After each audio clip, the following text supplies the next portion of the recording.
Let's talk about one of the most emotionally charged subjects there is, abortion, but in an unemotional way. Also, let's not touch on the question that most preoccupies discussion of the subject, whether abortion should be legal or illegal. The only question here is the moral one. Is ending the life of a human fetus moral? Let's begin with this question. Does the human fetus have any value and any rights? Now, it's a scientific fact that a human fetus is human life. Those who argue that the human fetus has no rights say that a fetus is not a person. But even if you believe that, it doesn't mean the fetus has no intrinsic value or no rights. There are many living beings that are not persons that have both value and rights. Dogs and other animals, for example. And that's moral argument number one. A living being doesn't have to be a person in order to have intrinsic moral value and rights.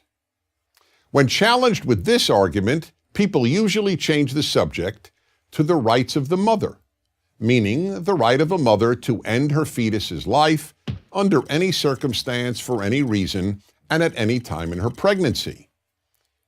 Is that moral? It is only if we believe that the human fetus has no intrinsic worth. But in most cases, nearly everyone believes that the human fetus has essentially infinite worth and an almost absolute right to live. When? When a pregnant woman wants to give birth.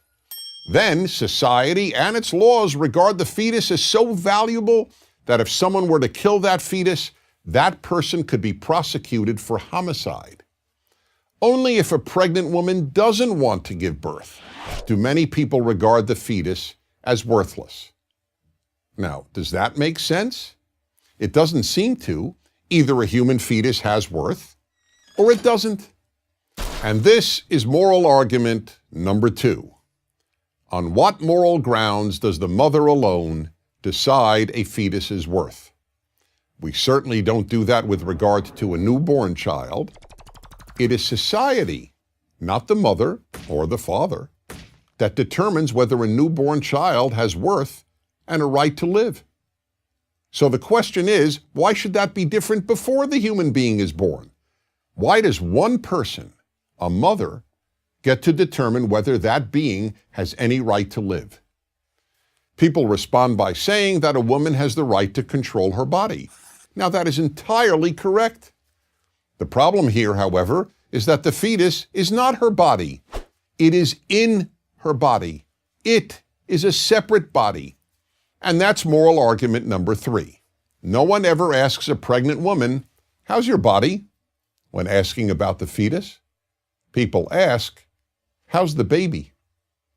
Moral argument number four.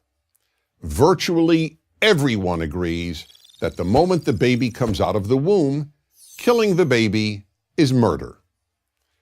But deliberately killing it a few months before birth is considered no more morally problematic than extracting a tooth.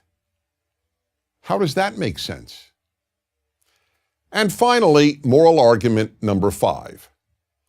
Aren't there instances in which just about everyone, even among those who are pro-choice, would acknowledge that an abortion might not be moral?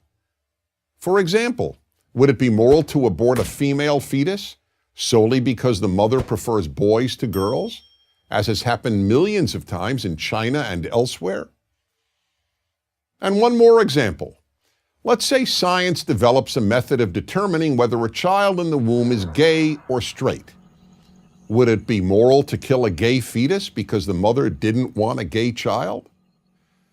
People may offer practical reasons not to criminalize all abortions. People may differ about when personhood begins and about the morality of abortion after rape or incest.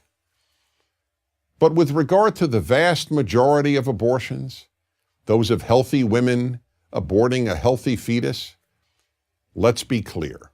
Most of these abortions just aren't moral. Good societies can survive people doing immoral things.